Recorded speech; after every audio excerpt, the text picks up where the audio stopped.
This is the San Joaquin Sound Podcast. I'm your host, AJ Rodriguez. This podcast is about music in Bakersfield and the surrounding San Joaquin Valley. Today I'm here with Billy Haynes, a talented bassist, vocalist, and sometimes guitarist. He had an incredible career from playing here in Bakersfield with his band The Original Souls to touring the world with Tina Turner, Lou Rawls, Pressure Point, playing the Hollywood Bowl, Carnegie Hall, and even a Cambodian orphanage. Good one, man. So before we get into your career, let's go back to where it started. Your great-grandfather was a guitarist, right? Yes, it was. What was he like? He was sort of the gut bucket blues guy. He was a church guy. Oh, yeah. But he really played that Lightning Hopkins style guitar with the thumb pick and. Oh, that's cool. Yeah, it was quite interesting. He was the guitarist for the Church of God in Christ on Brundage and King Street. That's cool. What was his name? E.L. Smith, Elijah Smith. And and the thing about it back in those days is that the band used to rehearse at our house. And I used to get upset because they would mess with my cartoon time. But little did I know that the influences of their music were influencing me as a young fella. I appreciate that it happened. That's awesome. I watched a short interview you did with CSUB, and I noticed at the beginning you were playing the song Grandma's Hands by Bill Withers. I think because of your childhood, that must have a special meaning, that song to you, right? Absolutely.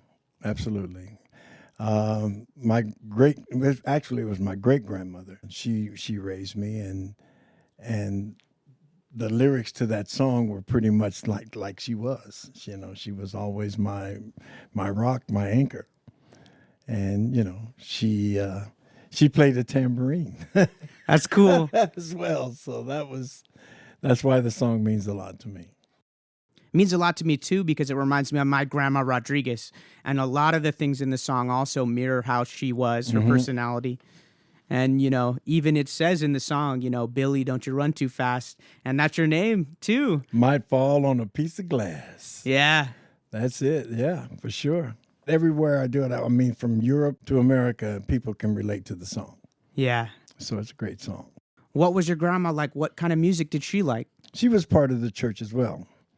And so it was all gospel music back in the day in our home. So we had a upright piano, and she played piano, and she sang, and she played tambourine, and they were very much a part of the church. So there was always, like I said, the band rehearsing there, and then they would have prayer meetings and they would sing. So it was a big influence on me coming up.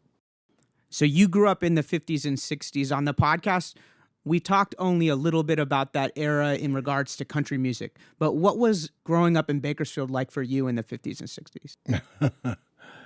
Well, for me, growing up in Bakersfield was quite an adventure. I was a different kind of guy. I had a bicycle, and so by the time I was 8 years old, I was selling papers downtown Bakersfield. Wow. And I used to, I was kind of I was hard to handle. But I remember going to the El Cajon Hotel back in those days. Where was that at? That was on the corner of Chester and Truxton. Cool. The El Cajon Hotel. And that's where they recorded, that's where actually KERO Channel 23 had their studios. Oh, yeah. And I used to go and sneak in and watch the Cousin Herb show. Oh, cool. Live recorded then. Right. That's cool. As they were recording the show. And I always went to the Weatherby's Telethon, which was hosted by Cousin Herb. Okay. And I used to actually get up on stage. He would have, people come up on stage and sing, and I'd jump. I was pretty wild. And with my bicycle, I could get all over Bakersfield. Sometimes the bicycle is the ticket to get everywhere. It was my ticket to freedom, bro. Back then, Lakeview was part of the Mayflower District, is what they call it now. And that was during a time of segregation, right? How you lived through that, what was that like?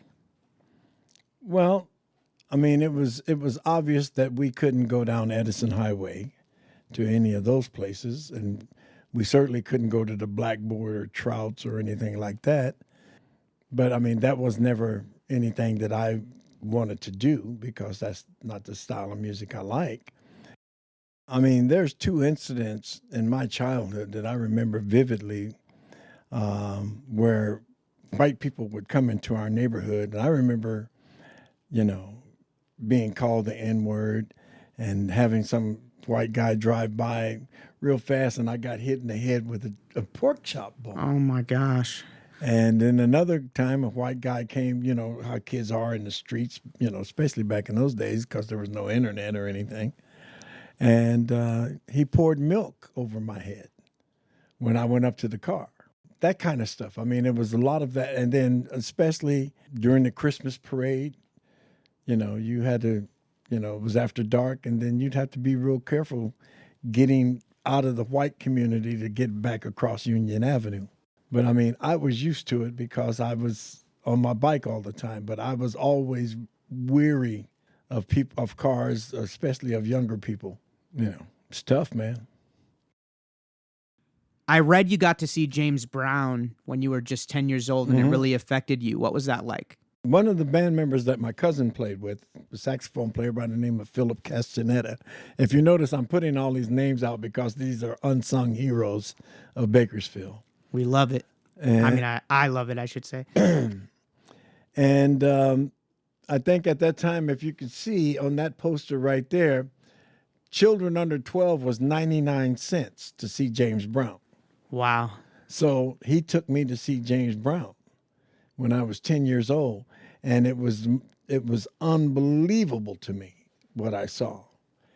And even though I was 10, it inspired me to want to play music. It really did. It just inspired me to want to be a part of that type of show. Throughout my whole career, I played a lot of James Brown music. Yeah. Was that at the Albert S. Good auditorium? I printed out that flyer. Oh, well, that doesn't necessarily mean it was this particular show. I know there was two. I don't know. He was always in town. I mean, we used to go see him every year, especially after they opened the Civic. Oh, wow. Yeah. That particular flyer, I saw someone named Eugene Moles post online, and I know his dad was Gene Moles, who was an important Bakersfield artist. Mm-hmm. Yeah, this wasn't the show I seen because I know about Bobby Bird, but there was no opening acts like this Anna King and Johnny and Bill, the show I seen. But I mean, James Brown came to Bakersfield every year. That's awesome. Every year. That is so cool, man. You're welcome to keep that one. Oh, thank you. I didn't want to ask, but thank you so much. Albert S. Good. Yeah, this was before the Civic was built. Yeah, Albert S. Good is at the fairgrounds, right? The big artists would play there back then. Because I was not a very good student in high school. And so I was the class clown. So I would get kicked out of, for semesters at a time. Wow, whole semesters? Whole semesters. And Johnny Gomez, unfortunately, had valley fever. And so he was at home all the time. And Johnny Gomez, he was one of the renowned guitar players of Bakersfield in jazz and R&B. And so we lived in the same hood, you might say. And my cousin was a bass player. And, so I knew some of by him being a bass player, I knew some of the musicians like Willie Herrera, who was a saxophone player, Nino Macias, all of these people would come by our house. And then when I found out that Johnny had valley fever, I would go visit him during the day. And he would teach me how to play guitar. I started getting good at it, and so he took me under his wing, and he introduced me to the Paradons, so I started being the bass player for the Paradons. That's how I got into being a bass player. And, we did television shows on Sunday morning with Don Rodewald, Don Rodewald's The Afternoon Show on KER 23. That's the one. And so that was with the Paradons you were with. Mm-hmm. What was the show like? How long was it? It was a variety show. And I probably at the end of the show, they would have music. Oh, okay. I don't know. I can't remember. It's been so long ago. No worries. I just know we did it. Yeah. And but we were there, I think, it seemed like almost every Sunday. Wow. That's cool. Mm-hmm. Right. And also, I think, once, we had our own band, we did his show as well with the Original Souls. Nice. All right, so we talked about Johnny Gomez. I know I read that Luther Davis also helped you. How did he help you? You have to understand that, that's a long time ago. Yeah, don't worry. Okay, but no, it's starting to make sense. Yeah, I got it wrong. What happened is that, when Johnny Gomez had Valley Fever, okay, I would go over there. He would teach me how to play guitar. And then I met Luther Davis. How I met Luther, there was a band called the Diamonds, and they were working at the Kern County Fair, and Luther and I got up on stage and sat in with them and sang What I Say. Nice. That was kind of like when I wanted to be in show business. And at that time, Luther was in a band called the Mark V, which was a Mexican band. And they played, cumbias and corridos and, but they also played R&B.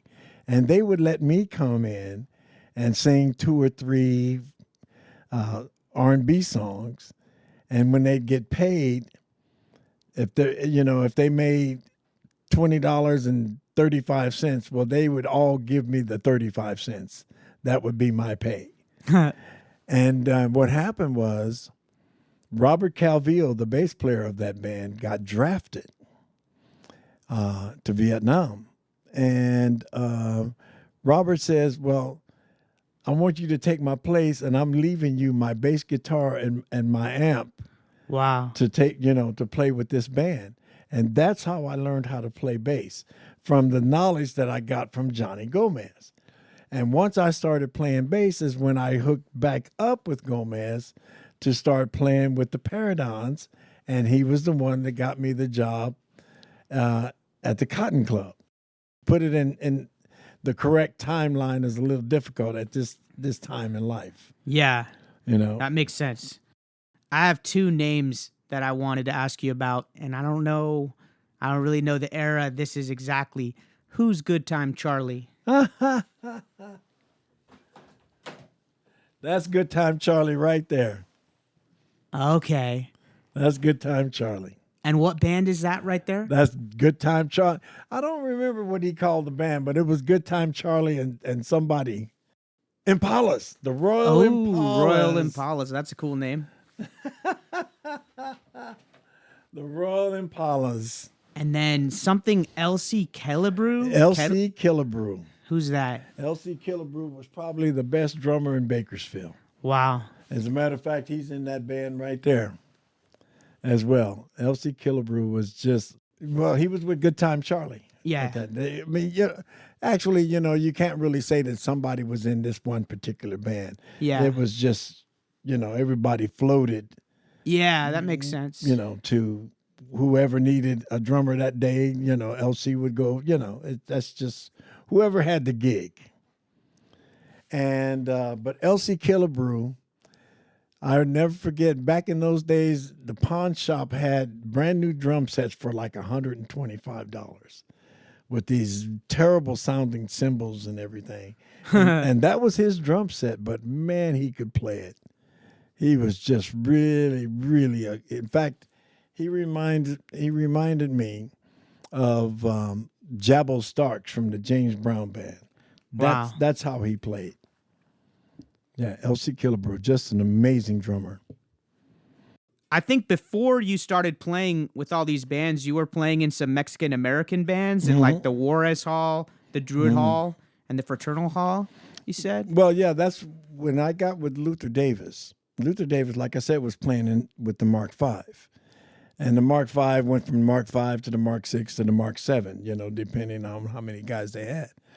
I really, I wasn't a bass player at that time with them. I was just like this featured singer.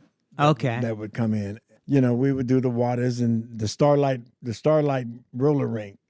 They'd have dances that lasted till 5 and 6 in the morning. That was on Kentucky Street. I even sang Mexican songs like Crey and stuff like that. But yeah, that's how I started, getting into the band thing. But what changed was when Robert got drafted, and they needed a bass player, and so I started working on that skill. And then once I started getting good at that, I started to stretch out on my own.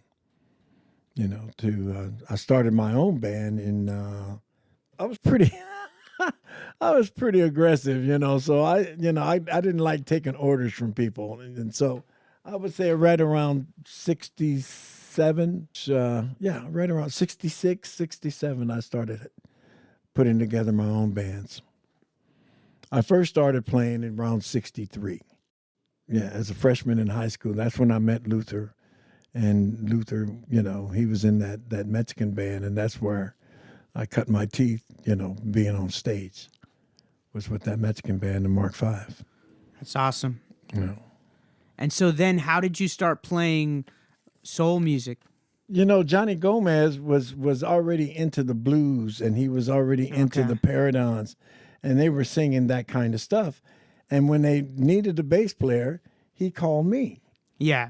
And then that's how I started getting, more involved into the R&B thing, is with Johnny and the Paradons.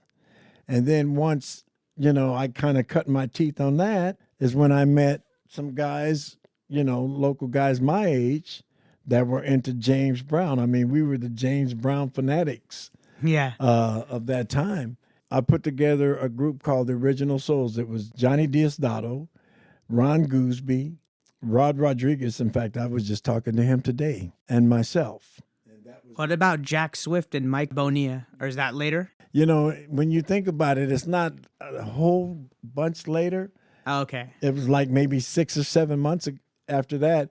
What had happened was, we were kind of making a name with ourselves, but, we still just, we weren't really making it. And then we heard about this Filipino-Mexican drummer from Lamont by the name of Richard Rugnow, who was a great singer and a great drummer.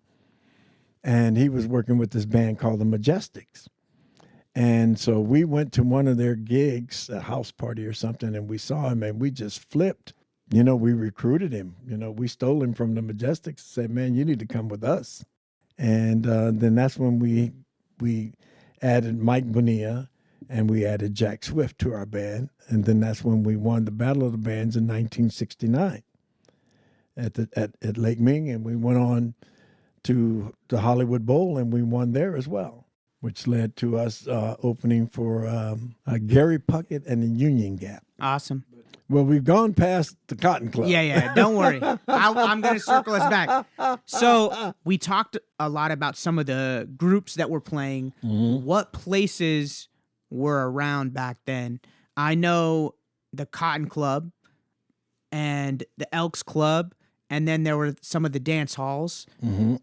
What else was there? There was a club out in a town on Cottonwood. Well, actually, it's Lakeview Avenue. Lakeview is north of Brundage, and Cottonwood Road is south of Brundage. And there's a town back then. Carversville? Carversville. Oh yeah, the Squeeze In. Yeah, the Squeeze In.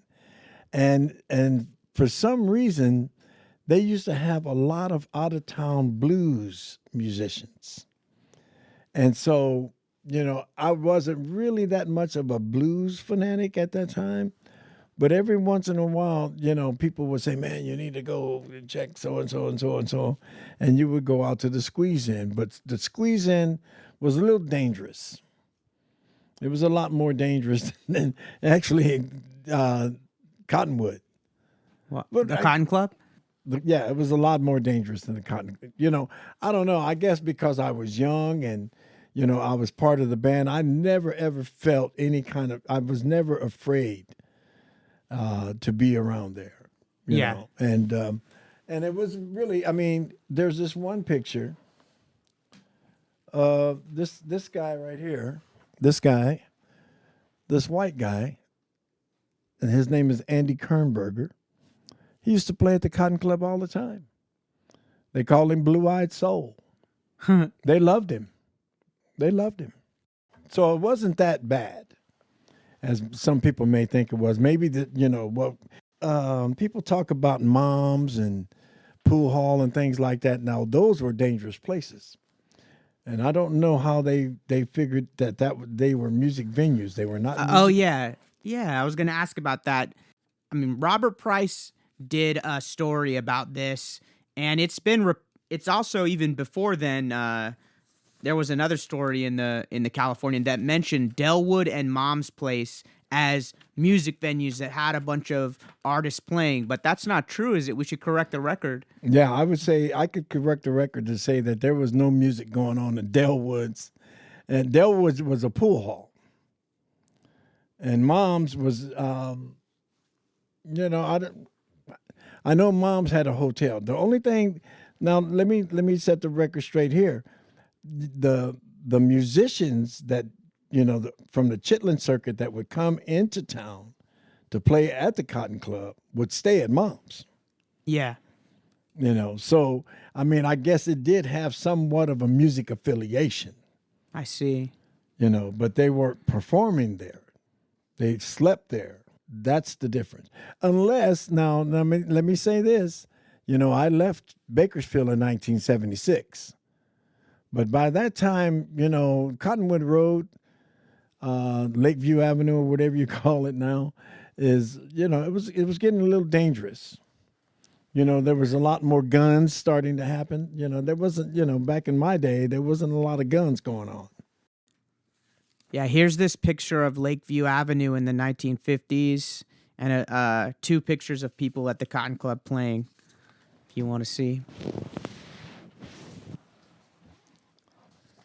It's from the Bakersfield, Californian article in 2001. Oh, I wish I could see the musicians in the back. Yeah. If you look at the bottom, it says it's from the Daniels collection from Daniels. John McDaniels. So I don't know where the photos are now.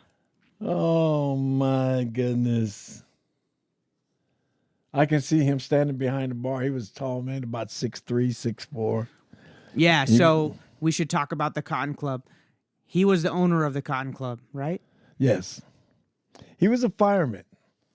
So obviously he had enough money to buy that club, but he was a great guy.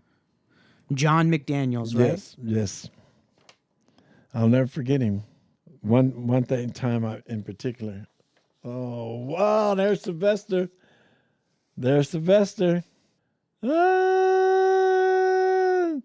Backing up Johnny Guitar Watson. Go on, Sylvester. This guy, you see this guy right here? Yeah. That's the same dude right there. Oh, that's cool. That's the same dude. That's Sylvester Lyons. That's awesome. Sylvester Lyons. He was a great bass player. Just he liked his alcohol too much. Uh-oh. But he was a great bass player. Go on, Sylvester. Yeah, they were. You're gonna make me cry, man. I'm sorry. You're gonna make me cry. And those are the only photos I could find. I mean, I'm sure there's maybe some around in private collections, but as far as I could find, that was everything. God, wow, what a trip! He's playing bass. He's backing up Johnny Guitar Watson. And see, that's the reason why I was able to become the bass player in the house band, because the alcohol, he was just, sometimes he would just be passed out, unfortunately, And you'd get the call. Yeah. So the Cotton Club is a stop for the Chitlin circuit, right? Right. Which we should talk about. I don't think most people know what the Chitlin circuit is, so I'll let you explain it. What is the Chitlin circuit? The Chitlin circuit is black clubs throughout America. And I won't say the South. They call it the Chitlin circuit, but it's Chicago, L.A., Central Avenue. Central Avenue was the Chitlet Circuit, but I mean, obviously it was much bigger. But what they would do is like how the Chitlin Circuit worked. They would do the major venues like San Francisco, LA, but they would make their traveling money stopping in places like Bakersfield and Fresno, working their way up to the larger venues. Yeah, so it's like a tour route. Right. For all these musicians. Right.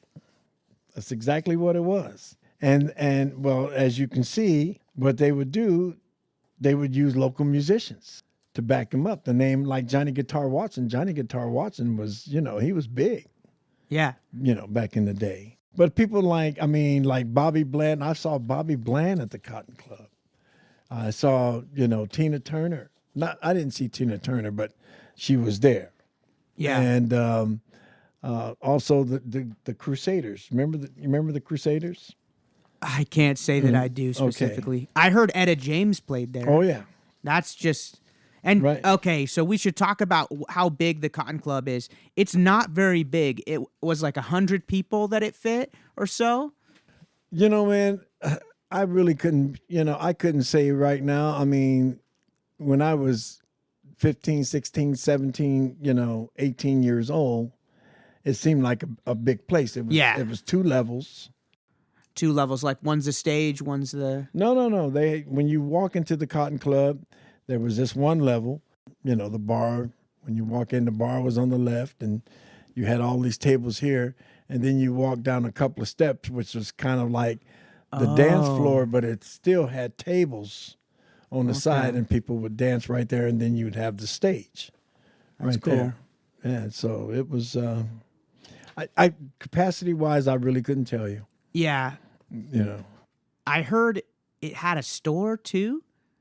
Like there was a liquor store. That was just that nothing to do with it. Well, because in an article it says, this is another thing. Like, I want to correct the record. It says that the Cotton Club was a combination grocery store, pool hall, and dance club. Is that true? No. Well, unless they did it after I left in 76. Yeah, as far as from up to 1976, of course. Right. Up to 1976, because I worked the Cotton Club a lot, even when I wasn't, backing up, even when I got, with my band. Yeah. We would play the Cotton Club.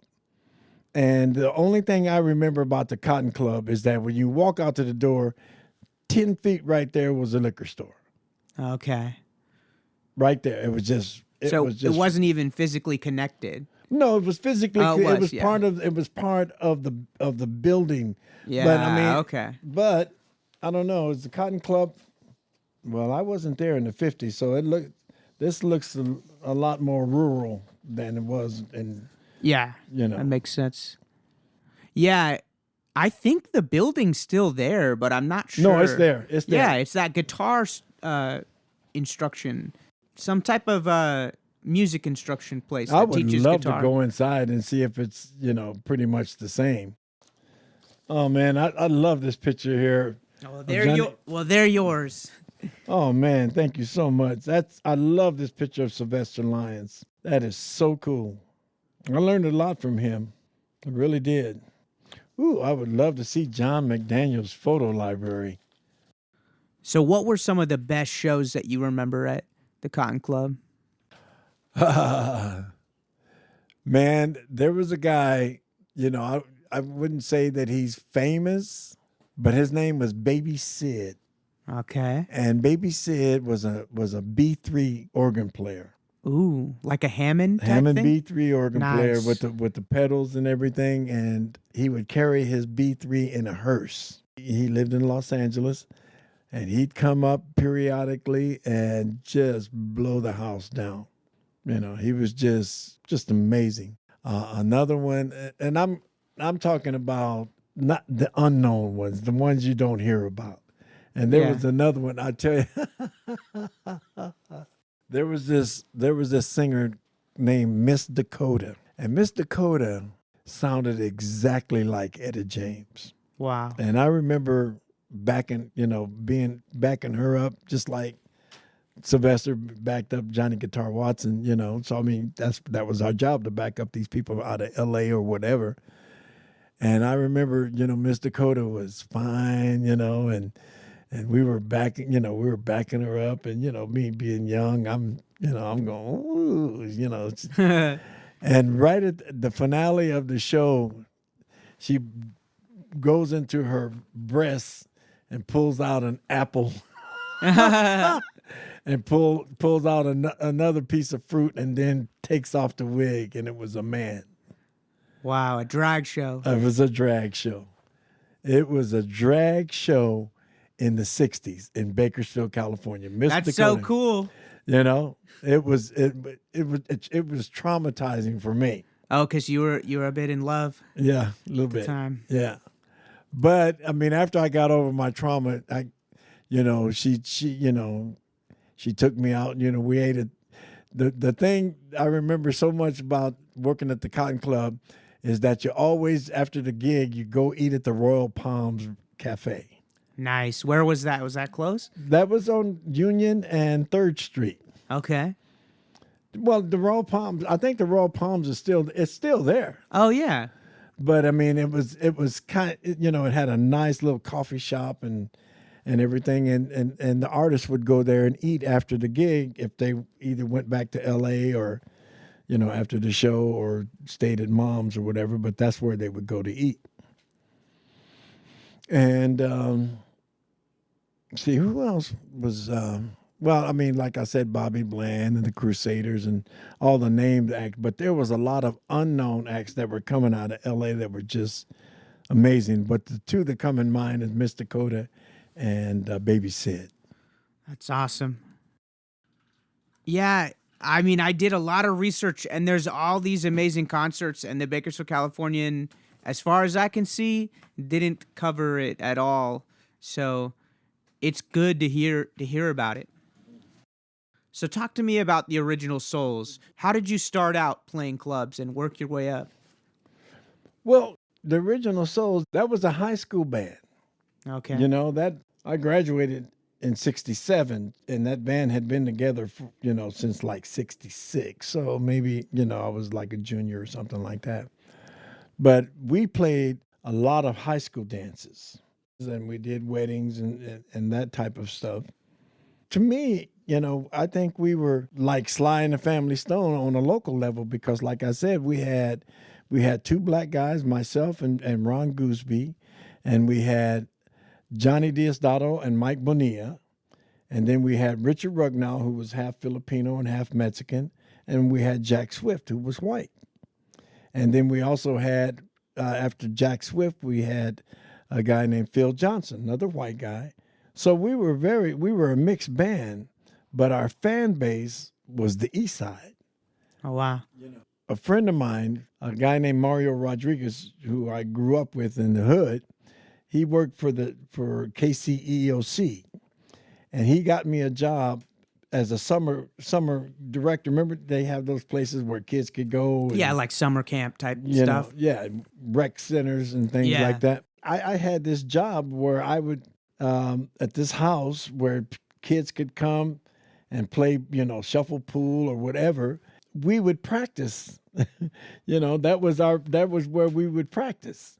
And the whole neighborhood of all the kids, and it was actually in the Loma. It was on Burger Street, I believe, in the Loma. And we would practice there, and all of the kids from the Loma would come. And then I got a job working at Jefferson School, where, they'd have the rec center. And we would practice there. And all of the kids from the Loma would come and watch us play. Rather than, they'd play. And then on Sundays, we would go play at Heritage Park. When we signed up for that Broadway Battle of the Bands at Lake Ming, it was 13 bands. And most of those bands were white bands. And they had horn sections, and they had this, and they had that. I'll never forget it. When we went to go play out there at that Battle of the Bands, that place was full of Hispanic people, our fan base. And if you read the write-up, it said it was the largest crowd ever at Lake Ming for that time period. Yeah. And I can tell you without a shadow of a doubt that 2/3 of those people were our fan base. Yeah. It said in the article, I read that it was 3,000 to 4,000 people.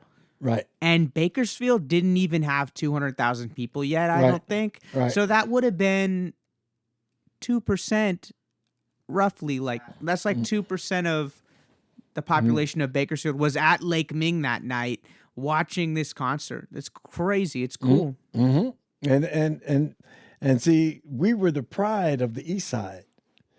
We were the pride of the East Side. So they went out there to support us. And man, I can tell you, I mean, to this day, of all the things that I've done, that is one of the highlights of my career because it meant so much to the people, you know, to the Hispanic community on the East Side and the blacks too. You know, we were the pride of Bakersfield. I mean, it wasn't about, to me, that whole thing was not about music. It was about social. And especially with all the racism in Bakersfield and the oppression and everything, and to have their band win the prize. Yeah, that's awesome. You know, it was amazing. And it didn't matter, you know, like this Fraternal Hall riot or whatever they call it.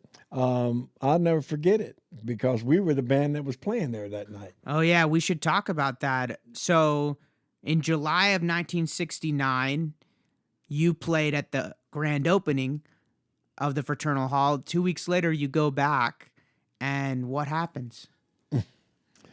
Well, wow. Where'd you get that information? It's from Daniel Rios's thesis. Okay. Well, I can say this.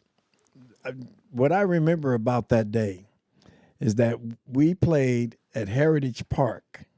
And what we used to do at Heritage Park, we would just go and we'd set up and we start playing, and the whole park would fill up. It would just fill up. And we would play for beer money. And then we had a gig that night at Fraternal Hall. And where was that at, the Fraternal Hall? It's on California Avenue, close to Union Avenue. It's still there? Yes. Oh, wow. Okay. The great part about that is that all of the people that were at Heritage Park that day, they all paid to go to that dance that night. They just, you know, they took a little break or whatever they did. And they, you know, when we left the park and, you know, we were young, so we could just go play and pack up and then go do the gig. And these were young people, right? Yeah. Like, you know, teenagers. Teenagers, yeah. Teenagers, yeah. This was young people. And, but we had such a tremendous following that they would go hear us play for free in the daytime and then go and pay to go see us play that night. And I remember it was packed. We never played to an empty house. And I remember them coming up to the stage and saying, you guys need to stop. You guys need to stop playing. And we go, okay. And so we go outside. I mean, and there was no violence. There was absolutely no violence. I can tell you this with all honesty, that when we played, it was a love-in, man. We never had any trouble or any fights or anything like that. But that night, after they told us to stop, we all went outside to go see what was going on. And right in front, you had all of the people that were inside standing outside in front of the Fraternal Hall. And there was a row of cops in riot gear on the other side of California Avenue. And some idiot threw a beer bottle in the middle of the road. It wasn't even close to hitting any cop. And when he threw that beer bottle in the middle of the road, they came over across that street, man, swinging hard. And so when we saw that, you know, we jumped in our cars and we left. And then when we came back, man, there was blood everywhere. It was awful. It was really, really, really bad. So, you know, obviously there was a big uproar and it got really bad. We played at California Avenue Park, you know, to try to, you know, calm everybody down, I think a day or two after. And, you know, there were some Molotov cocktails thrown at some white people that drove by. I don't know what that was about. And then I remember the cops stopping me as I was walking down the street, and they threatened me and had me in the car, and you know, I was smart enough to say yes sir, no sir, yes sir. You know, it was awful. It was awful.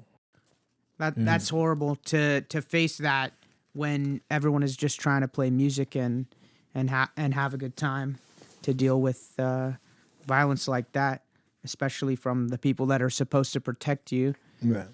Yeah, so I've read a little bit about this incident in Daniel Rios's thesis. Also, Oliver Rosales wrote a book called Civil Rights in Bakersfield, Segregation and Multiracial Activism in the Central Valley. And it does really talk a lot about in that book about people from different cultures working together on the East Side to try to fix some of the problems with racism and violence in Bakersfield. But in chapter 6, it talks about this incident. After this incident, 3 black teenagers, Brooks, Johnson, and Larkin, were all on trial for attacking the police, even though all the witnesses said that they didn't. And multiple officers testified that they did attack the police. But one officer, Steve Powers, testified that the police were trying to make up a story and that that's not what happened. He said that he wouldn't compromise his integrity and he resigned from the BPD. And even with that testimony, the jury voted to convict these 3 teenagers. I think that's never been, that injustice has never been fixed. Oh, it was terrible. What started that was someone threw a beer bottle in the middle of California Avenue. I'm an eyewitness to it, for sure. And that officer's dad was a police chief here in the 30s and 40s. He was the chief of the Bakersfield Police Department. They kind of ran out of town and they talked to the Fresno Bee, and he said that Bakersfield is a sociologically backward community, a racist community where police can be used to harass private citizens. I don't want Bakersfield to be like that. I want Bakersfield to be a good place for everyone. Yeah, I agree, but it wasn't. The one thing I know, there was a lot of solidarity on the East Side. There was a lot of great music. And, you know, when you mentioned the Cotton Club, I have to say, too, the Elks used to bring in a lot of great acts as well. Nice. I remember Clarence Carter. It's been so long. I mean, it's been, 60 years? Yeah. You know,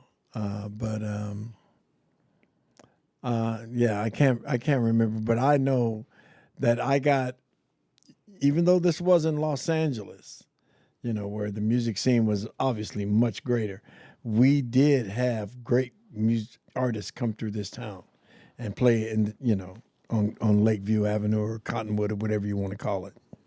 Yeah, and that's cool. In spite of the adversity that you were facing, you could have quit music and said, I'm done after this. But you didn't. You kept going. You didn't let it stop you. And just because if we live in a town that does have problems doesn't mean we can't try to build it up in our own way, our own communities, our own families and stuff. Well, I mean, when I think about the music scene in the 60s and the 70s here, you know, when I say 60s, I'm talking about, you know, mid 60s to mid 70s, that 10-year span. That's my time here. And you had some great musicians in this town, like Sylvester Lyons back, you know, and there was a guitar player named Billy Moland, Gene Lothridge, Good Time Charlie, all of these people, you know, they were just great musicians. And unfortunately, some left, like Charles Weldon, and made a name for himself in New York. And, you know, and Johnny Gomez. Johnny Gomez is, you know, he was the jazz guy, the jazz Hispanic guy of Bakersfield. And then, you know, by working with the Hispanic community, there was a lot of great Hispanic musicians here, you know, like Johnny Gomez and, let me think, Philip Castaneda, Lalo Castaneda, and Nino Macias, Robert Calvillo. I mean, I could go on and on and on and on. But these were all, I mean, there was a lot of music on the East Side and a lot of good musicians. That's cool. This probably happened after you left, but why did some of the clubs close in the 70s? When I left, man, I don't know what it was, but, it got violent here. When I left, there was shootings. The Cotton Club was a dangerous place to go. The Elks there was another place called the Checkmate that was on Union Avenue. That was okay, but I mean, I remember playing there and then, watching, gunfire, all around. Right in the 70s, I was working in a lot of the white clubs, like the Dungeon on Real Road. Right. Well, the Dungeon was I mean, when I say white, no, it was, I think everybody was starting to get away from the East Side. They were, I guess people were becoming a little bit more mobile or, okay, or something. But the Dungeon, there was another club on Oak Street. I can't think of the name of it. There was the Matchmaker, which, that was not a place of people of color could go. Okay. But I played there, and I feared for my safety whenever I played there. I really did. But that's where I met my wife. Oh, wow. So, yeah, by that time, right before I left, I was working a lot more of the white clubs in town. And people, of color were starting to branch out a little bit more. And then you had the Tam O'Shanter. I'm sure you've heard of that. the what? The Tam O'Shanter. No, I haven't. Well, the Tam O'Shanter is right up here on Alta Vista. Lemucci's Tam O'Shanter. And that was another a venue that brought out of town acts. And you also had obviously Maison Joso's. You've heard of that, right? No, Okay. I didn't know. Well, I mean, Maison Unfortunately. Joso, well, it's now a casino down on South Union by the fairgrounds. Oh, okay, that used to be a club. That used to be Maison Joso's. That was like the place where they had all of they had And that was in the 70s when you're saying that was the place? Okay, cool. 60s. Oh, 62? 60s and 70s. And then you had the Lost Night. That's what it was, the Lost Night on Oak Street. So, yeah, I mean, there was a lot of music back then, a lot of places to play. And, after Cottonwood or Lakeview Avenue, whatever you want to call it, after it started getting really dangerous. Yeah. I wouldn't even want to, I wasn't going around there then. Except the Elks. Elks has always been a home base. Nice. Oh, I should ask, what did your family think of you being a musician? Well, funny story, when I was playing music, everybody used to say, "Boy, why didn't you get yourself a real job? Why you quit messing around with that music? You ain't gonna ever be nothing about nothing. You're gonna be, you're worthless." So I listened to that, and I went to back in the day they had what they called a Job Corps, and so I went to the Job Corps, and I studied electronics or electricity probably back then. And because of affirmative action, I got a job at AT&T. At that time, it was called Western Electric, but it's now AT&T, same company. And boy, that's a job where I could have retired and had 2 homes and a motor home and a pension and everything. I think I lasted 3 months and I quit it for a 6-nighter. And they thought that I had lost my mind. Your parents? Well, your grandparents? Yeah, great-grandparents. They thought I just completely lost my mind, that I wasn't going to ever be anything. And the whole family, all family members. But then when I left and I got the job with Tina Turner and I'm traveling the world, they all said, "Oh, I knew you were going to do this." I knew you were going to do this. And I said, "Yeah, right. Thanks for the support." So Yeah. they didn't think too much of my musical career in the beginning. But So how did that happen? You were playing in the Original Souls, and then you went to Tina Turner. That was your next gig? unfortunately, the original Souls, you know, we were popular all the way up until 75, 76. Unfortunately, drugs got involved. So the band disbanded. And so I decided, okay, well, I want to become, you know, I still want to play music, and I know that I have to leave town in order to pursue my career. And I moved to Los Angeles and found out that I wasn't nowhere near up to snuff. So I was in a room like this, and I'd spend 6, 7, 8 hours a day practicing. And just so happens, a good friend of mine from Delano called me one day. He had moved to Los Angeles. He was a bass player. His name is Charles Sarceda, very good bass player. He called me. He said, hey, man, I got a job with Tina Turner. He says, but my wife and I talked about it. We have 3 small children, and I have to turn it down. So would you want to, go audition for Tina Turner? I said, yeah. So, he told me what he auditioned. And so I went into my practice mode and practiced, and I got the job. And I was only in Los Angeles 8 months before I got the job with Tina Turner. Wow. Yeah. What was that like playing with Tina Turner? I told Robert Price that, Tina Turner was not only my boss, she was my mentor and sometimes my mother. She knew that I was, green as far as being a professional musician. She took special care for me. She loaned me the money to bring my wife on a 3-month tour of Europe. And wow. And it was great. I mean, she was great. She was very family oriented. It was a family. In fact, all of the we're forever friends. All of the musicians that I play with that are still alive, we're like family, just like family for sure. So you were in her band from 1977 to 1981. Mm-hmm. So you toured all through Europe and the United States, right? Mm-hmm. In that time? And Australia, New Zealand. Wow. Everywhere. What was it like playing live for that many people? The largest crowd I've ever played for is 20,000. Ooh, that's a lot. That was in Caracas, Venezuela.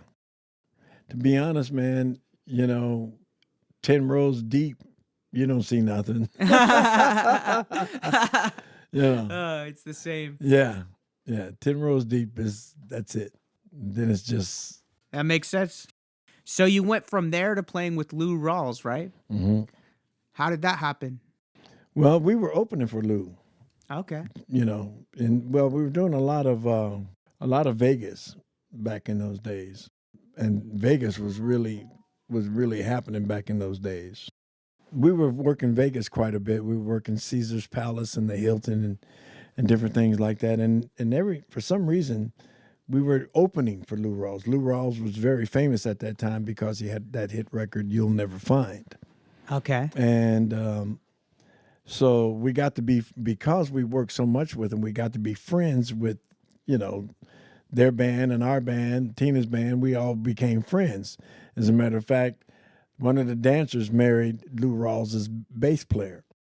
When that bass player decided to leave Lou Rawls to go with Glenn Campbell, he asked me if I wanted to, be in Lou's band.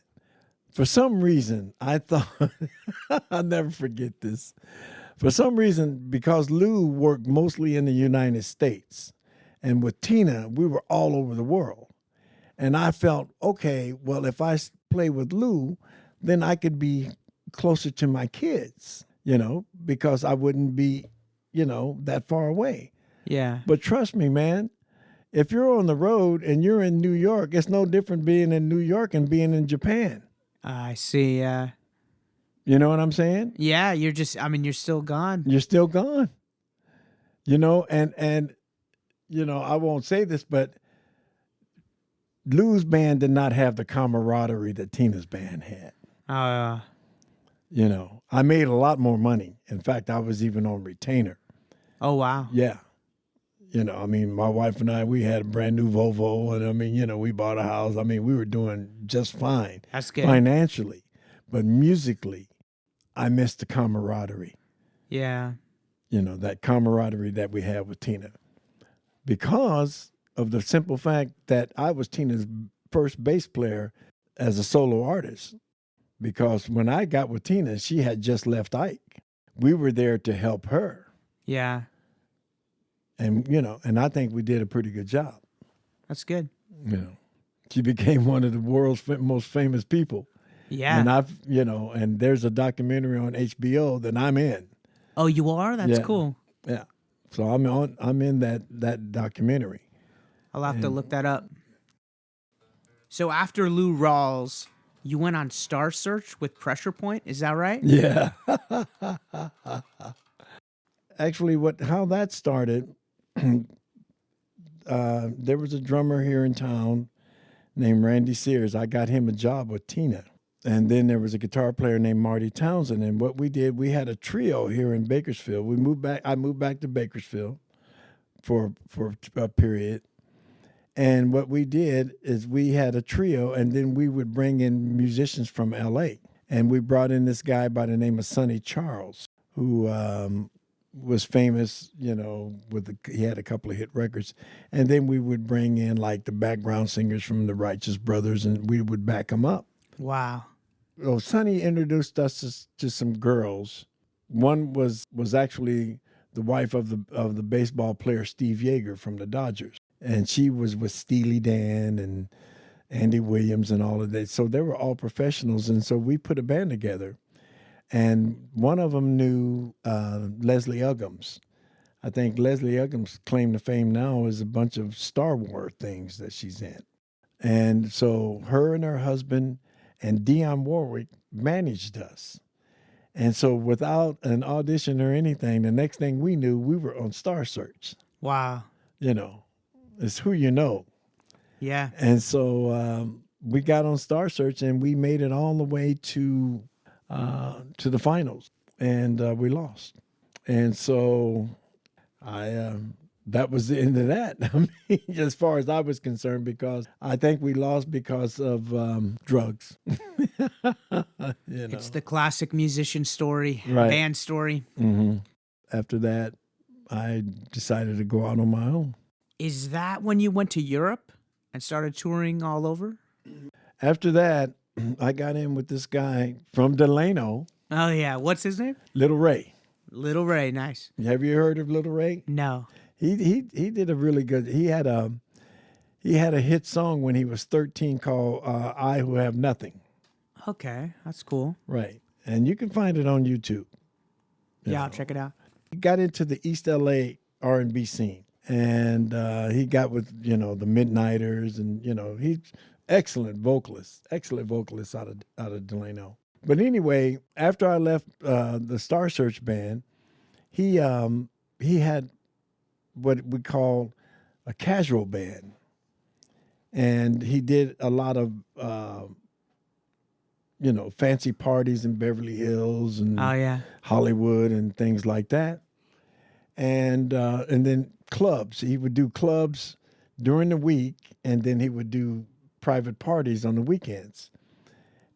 And I saw that I was making a decent living, doing, we'd play these $100 nightclubs 3 nights a week, and then we'd make, maybe another $500 for the weekend. So I was bringing in $800-900 a week, just doing clubs and these private gigs. And so then he had so much work that he wanted an offshoot band. And so he hired me to become a band leader to do, a lot of the work. Yeah. And then he was a little oppressive, and I wasn't making what I knew that, we were being, Yeah, you knew the money side. Yeah, I knew the money side. So I said, well, you know what? I said, I think I want to go out on my own. And so what I did is I told anybody that had hired me, I said, if you want me, I said, I'm no longer affiliated with Breakthrough Artists. If you want my show, you need to call me. And I became a society band leader. I was doing rap parties for ABC. I was doing all kinds of great things, and I made a great living. And then what happened was I realized that I had played 3 weddings for the same family. I had did all 3 of their children's weddings. And that's not how I wanted to go out. I mean, I had done the Playboy Mansion. I did it all as far as the LA scene is concerned. And then I got a call to go to the Middle East, to Bahrain. I dropped everything and put my band, I took my band. I said, whoever wants to go, let's go. And so we went to Bahrain, and we were very successful in Bahrain. Then I got a call to go back to Bahrain, and then we went to Oman and was very successful. And then we went to the UAE, and then we went to Croatia. I mean, we were all over the place. And then I got a call from a guy that I knew in the Middle East and said, hey, I want you to come to the Netherlands and play and help me build this club. And so we went to the Netherlands. And this is in the 90s? 90s, yeah. Well, the 90s for the Middle East, and the early 2000s for Europe. Okay. And then also after that, I became a entertainment director for a hotel in Phnom Penh, Cambodia. Wow. So, and then after that, I came back home. And that's your blues era, right? Yes, it is. Yeah, in LA. Yes, yeah. Oh, that's right. You saw that one, and that was in Belgium. That gig. And what I would do is like that guy that was singing on that video that you sent. His name is Lucky Lloyd. He's a blues guitar player, and so what I did, I had a bunch of Dutch musicians. All of those guys were Dutch musicians, and we would back up American artists. Wow. Over there. So, did you go to LA and study more of the blues? Yeah, I did. Right? Yeah. I that was in between working the Middle East and moving to Europe. Okay. So during that time, I realized, the thing about it, even though blues is simple, like 3 chords and stuff like that, Yeah. that doesn't make you a blues player because you know how to play 3 chords. Yeah. And I knew that when I played the blues that I didn't really know what I was doing. So the only way for me to figure out how to play the blues is to go play the blues. So I got with this guy named J.J. Bad Boy Jones. He was about my age now.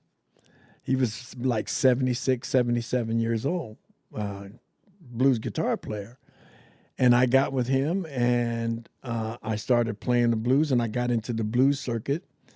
And then I started working with this guy named Roy Haynes. He had a few hit records, and we went to Switzerland. We went to Paris. We were all over the place playing the blues, met B.B. King in Paris. Wow, that's cool. And we did blues festivals everywhere, all over the U.S. and Europe and everything else. So I became, quite the blues guy, and that's where I met Paulie Cerra. When I moved back to America after my 8-year stint in Europe, that's when I started working with Paulie Cerra. And this would have been, what year did you move back, do you think? 2010. Yeah, then you worked with Paulie Cerra Band. Then you started playing at the Crystal Palace, right? Right. You hadn't been a part of Bakersfield Sound at all, and all of a sudden now you're playing with the Buckaroos. Right. Yeah. Well, it was, how did that happen? The funny part about that is that, I played with this blues guy named Swamp Dog. Oh, yeah. I saw you were on that album, The White Man Made Me Do It, right? Boy, you did your research. I tried my best. Yeah. The White Man made. He still owes me for that album. Oh, man. Yeah, he still owes me. The cool thing about Swamp Dog is that we did this, that right there, that Art Rhythm and Blues Festival, Tell It Like It Is, June 30th through July 4th, and on the National Mall for the Smithsonian. Ooh, the Smithsonian. Yeah. The National Mall in Washington, D.C. then? Yeah, right. That is cool. Yeah, so we did that, as well as us. There was Stax people, Ooh, Stax Records? Stax Records was there. All of these people, Mabel King, all of these people, all these old R&B people. And also the Funk Brothers. Ooh. Yeah. And they're And good.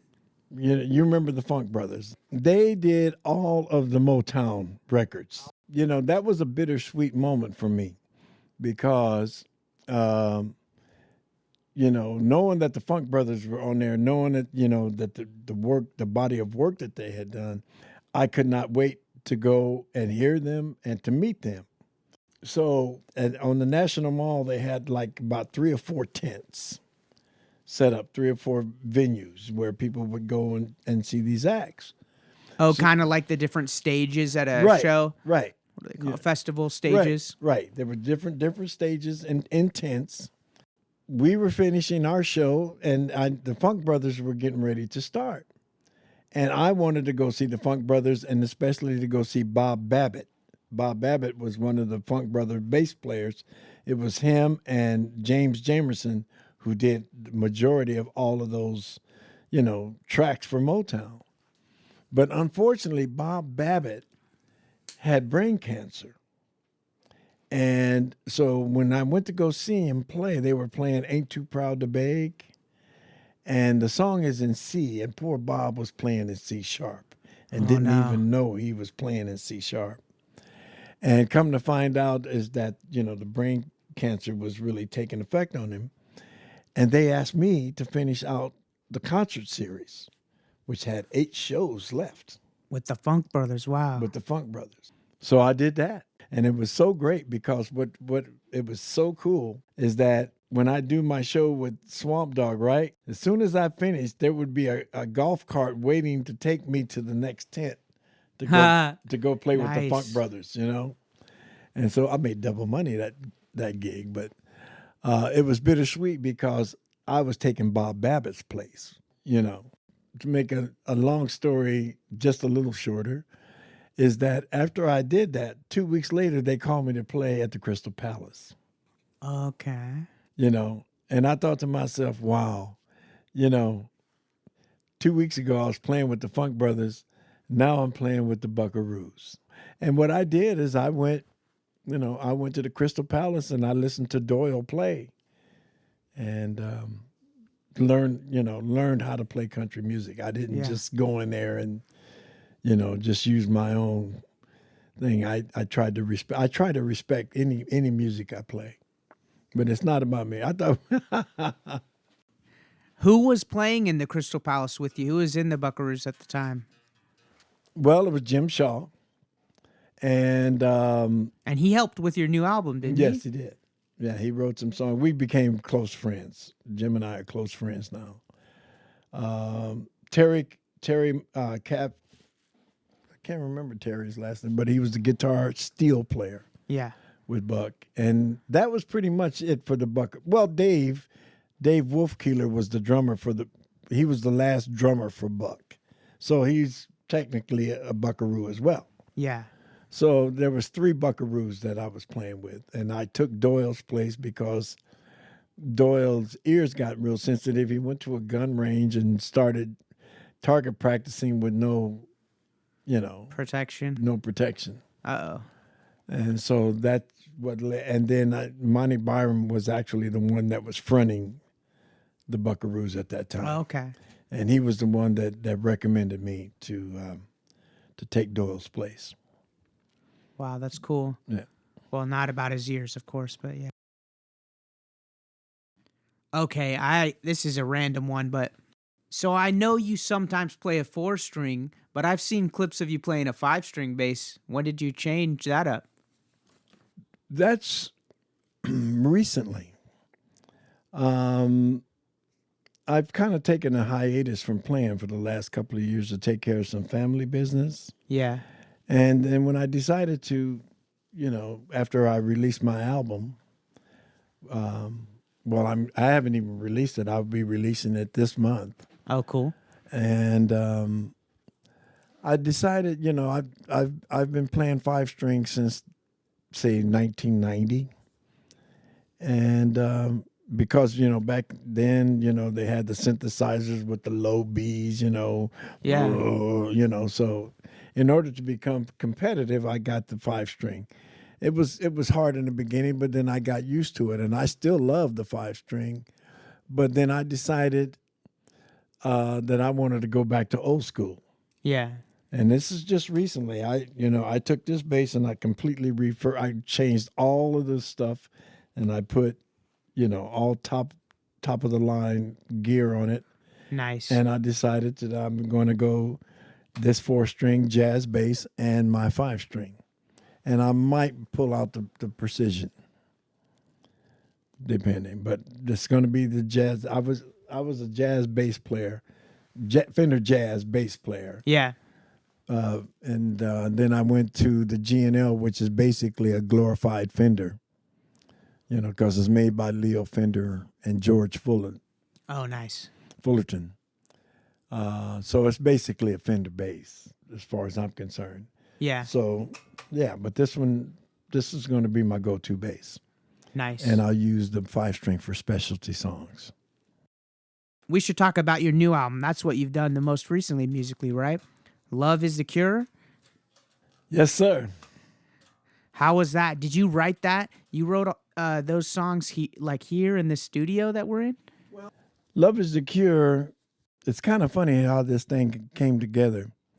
I went to Jim with some original material, some music and lyrics, just to get his opinion. Yeah. He didn't really like my lyrics. So what he did, he took the music and he rewrote the lyrics, and all of a sudden we became good friends, and the music worked. My music and his lyrics worked. And he decided to help me put it together. And so what I decided to do was take 6 songs of cover songs that most people knew and put my spin on them. And then I would take these other 6 songs, original songs, which Jim was very instrumental in doing. And every song has a meaning. Every of the original songs, they have a personal meaning.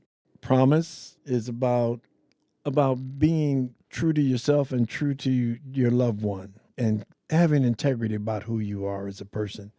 The lyrics, my promise means forever and to stand the test of time, is that when you give your word, that's your word, and especially to a loved one.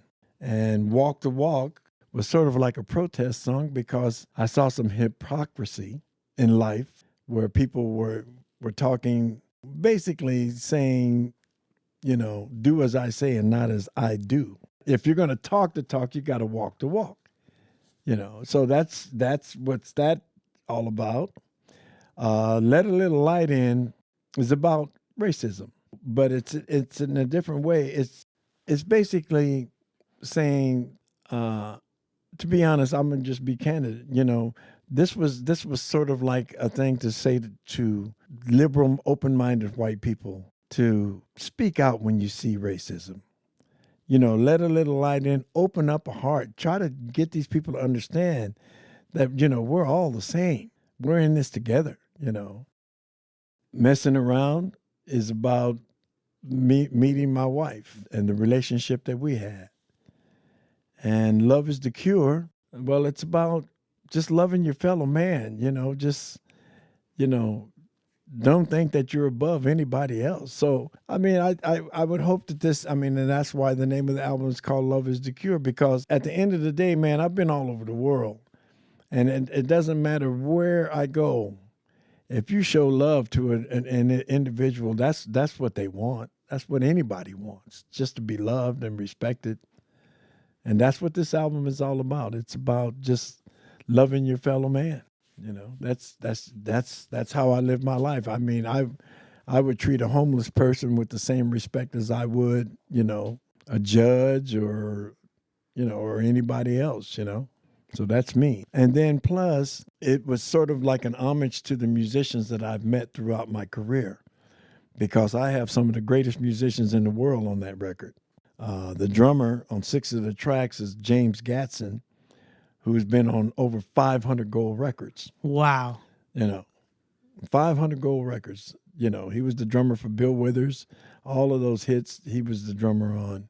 So back to the Grandma's Hands that we talked about, he probably played on that one. Probably we talked did. that about at the beginning. That's right. cool. Yeah. And, You know, I mean, he did Sexual Healing by Marvin Gaye. Marvin Gaye, whoa. And he did Dancing Machine by Michael Jackson. I mean, he's on a lot. 500, that's amazing. It's amazing. Yes, it is. And there's a pianist on there by the name of Clarence McDonald. Bruce Conte from Tower of Power, the guitar player. Oh, wow. Is on there. There's another guitarist. I mean, he's an unsung. He's one of the behind the scenes guy by the name of Daryl Crooks, but he was with the Gap Band and just an amazing, guitarist. A good friend of mine, Bob Farrell, who was the musical director for the Temptations and the Four Tops. Just incredible musicians. So it's an homage because a lot of the music, most of the songs, they all have solos because I feature the musicians as well. That's cool. That's what this album is about. It's about loving mankind and my respect and homage to the musicians that I've met throughout my career. The rhythm section, the rhythm section has got to be 65 plus in age. That's cool. It's a good album. Yeah. Thanks for giving me a copy. It's awesome. I'm excited to listen to it. On the back of it, I had to pay homage to Tina. Oh, wow. And that picture there means so much to me because if you really look at that picture, you'll see the love between the two of us. I will never forget her for what she brought to my life. It's not, for me, this picture is not about, hey, I played with Tina Turner. I'm saying that this woman had a tremendous influence on me as a person and as a musician. That's no joke. That's what this is about. And I said to Tina, a huge and wonderful part of my life. It has nothing to do with the fact that she's world-renowned Tina Turner. It's all to do with the influence she had on me. So this is almost like a bio. Really, it's almost like a bio. That's awesome, though. You've done so much in your career. I'm so impressed. When you look back, what's the top 3 shows that you played? Well,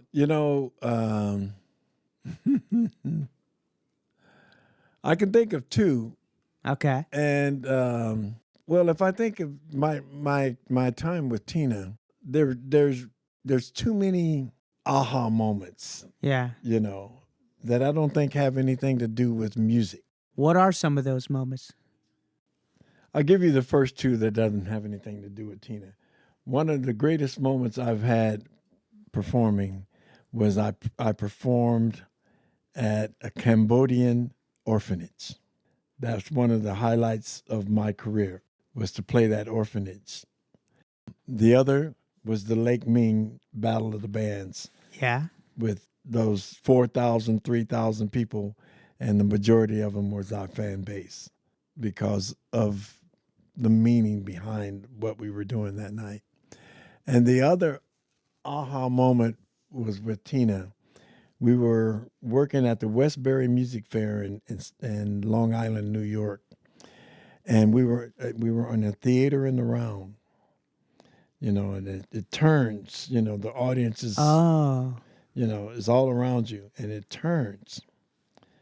And so we were performing, we were kicking butt, and Tina's top fell. Oh, no.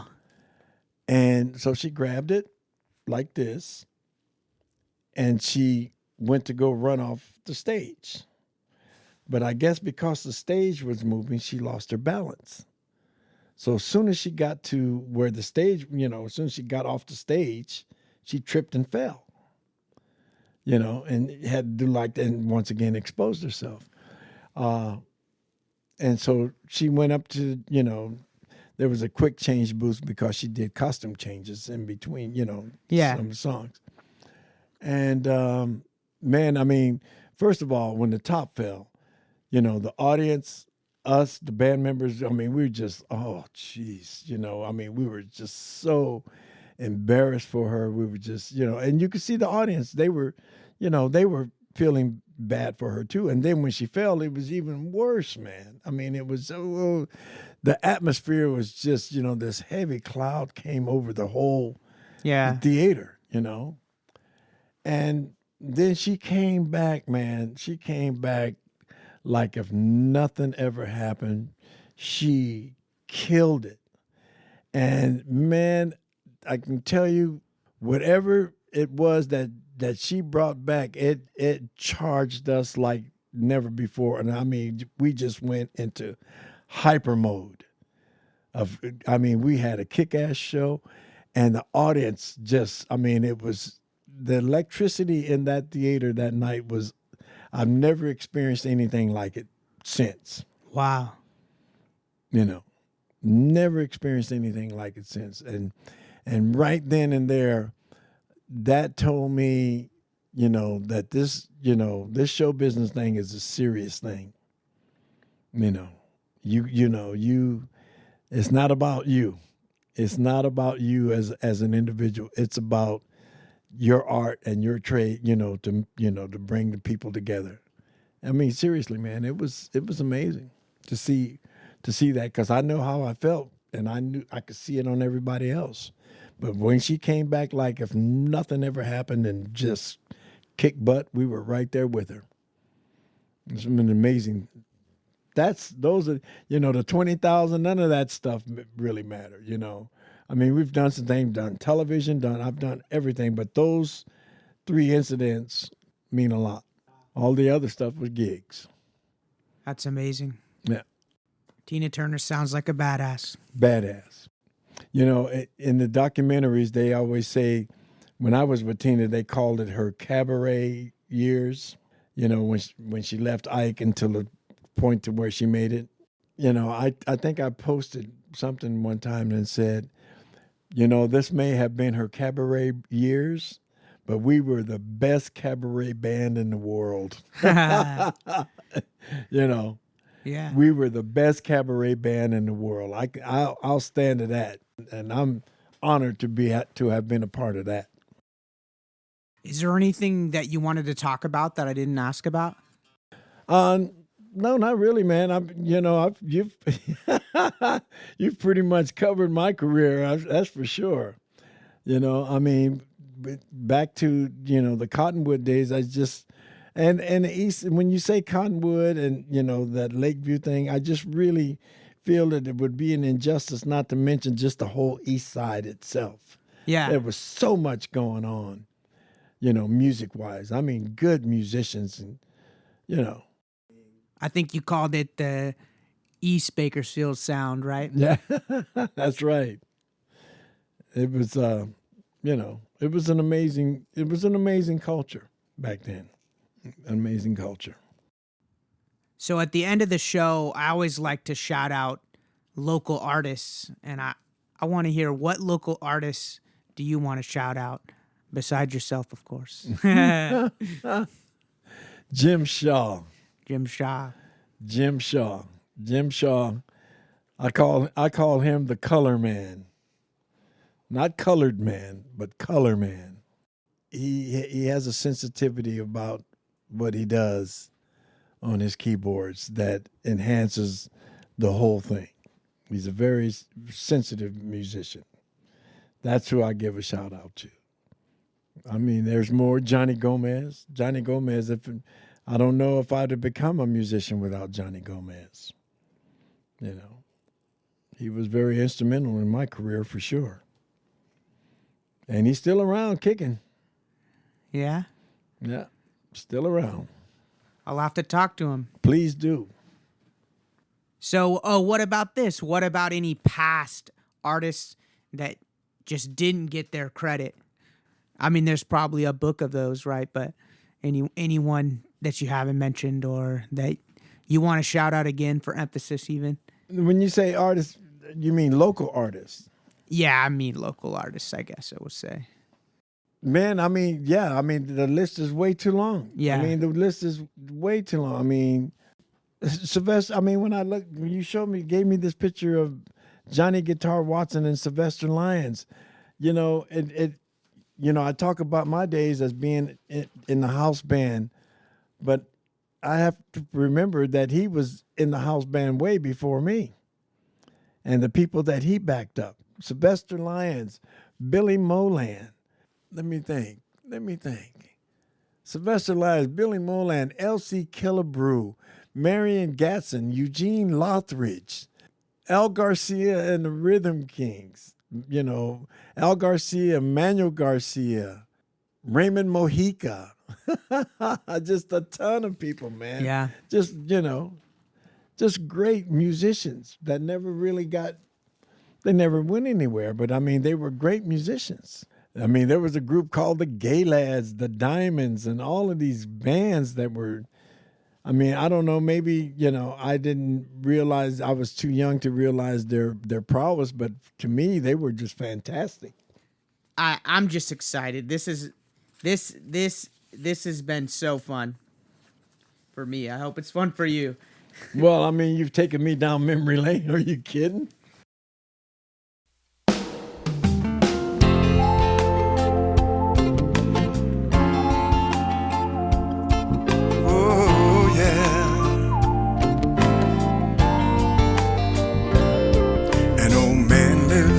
Sidewalk, a passerby gives what he can.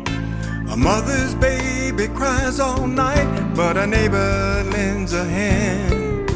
The new kid's sad and lonely, but someone's smile is near. Add up all the pictures, and I think it's really clear. Why can't we see to be truly free? The answer lies in you and me. It's love, it's the cure. Oh, love, it will endure. It's a love so sweet and pure. One thing in this world we know for sure, love is the cure.